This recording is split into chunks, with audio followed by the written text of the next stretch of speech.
Ele dayanırsan, ele bakırsan, ele bil karşında kuru bir taşam.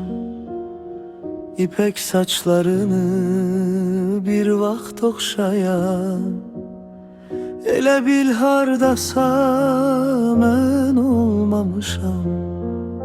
Seni dostlarımla, tanışlarımla ben tanış ederdim ne vaxtsa bir İndi özgeleri yad ehtiramla deyirlər tanış ol ne qəribədir.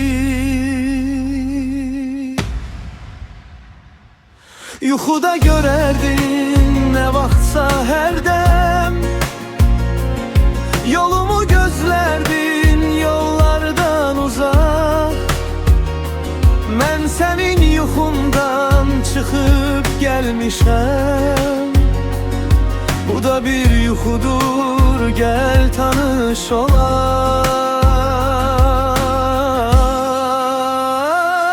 Qoluna girərdim, bu yadındadır, gedərdik. Yolumuz, arzumuz şərik.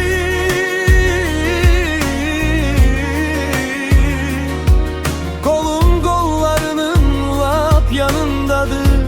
Toxunsa biz indi üzr istəyirik.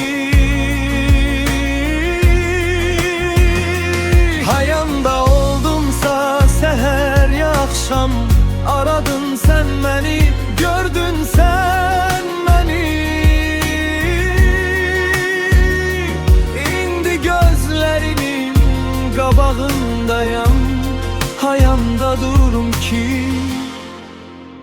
görəsən beni.